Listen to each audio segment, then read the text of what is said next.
Welcome. Hi there. My name is Dr. Tapper. I'm a doctor here in Omaha, Nebraska. Can you state your address for the record? 16909 Burke Street. I came here tonight. It was my night to put the children to bed.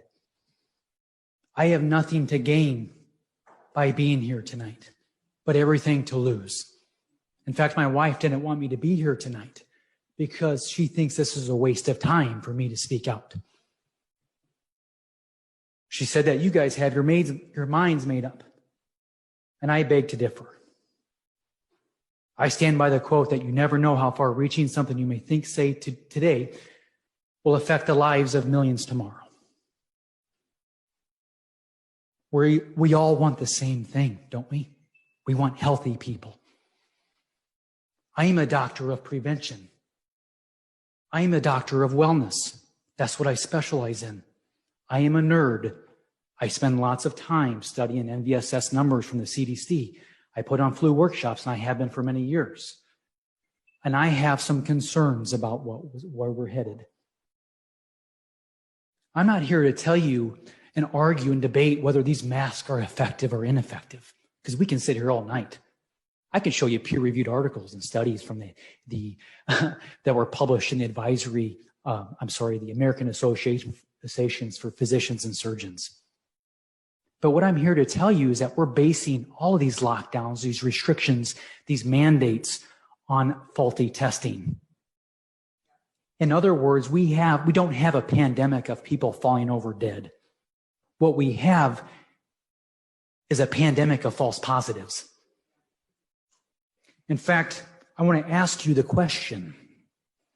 Do you know who Carrie Mullis is? Do you know any of you? Do you know who that name is? Does that name ring a bell? Well, you should. Because all of these lockdowns and restrictions and mandates are based off of his test, the PCR test. He invented this test in 2015. He died last year. I have videos. If you want, I will send you the interview of him stating this exact, and I quote, anyone can test positive for practically anything with a PCR test.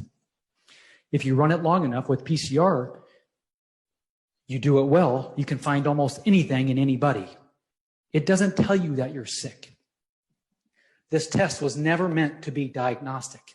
It doesn't tell you whether you're sick or not. This test is a DNA grab. We do a culture swab in the posterior cavity of the sinuses. If this is such a deadly disease, why can't we swab your mask? Why can't we do saliva? You're telling me you need to go 3 inches deep in the posterior cavity, millimeters from the blood-brain barrier to do a swab test. 2 minutes. Clinicals 101.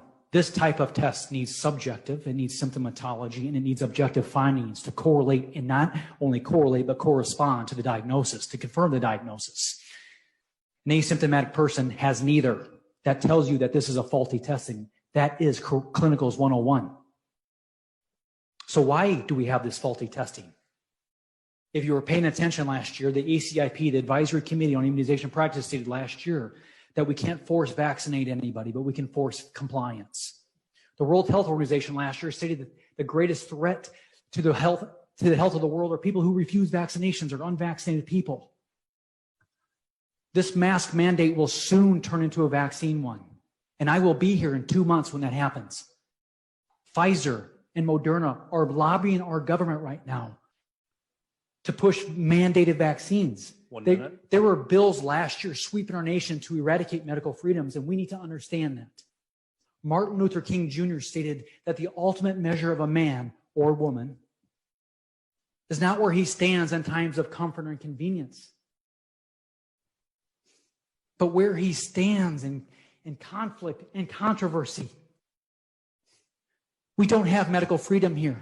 We have a medical dictatorship knocking on our doorstep. 30 seconds. And if you vote yes to this, you're letting them in the door.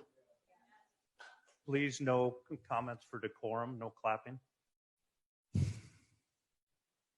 I mean no disrespect to you, nor the doctors or the nurses in this world, because they are the hardest working people on the planet. But I stand before you today as a doctor of integrity, someone who cares deeply for this country and our people, for my children.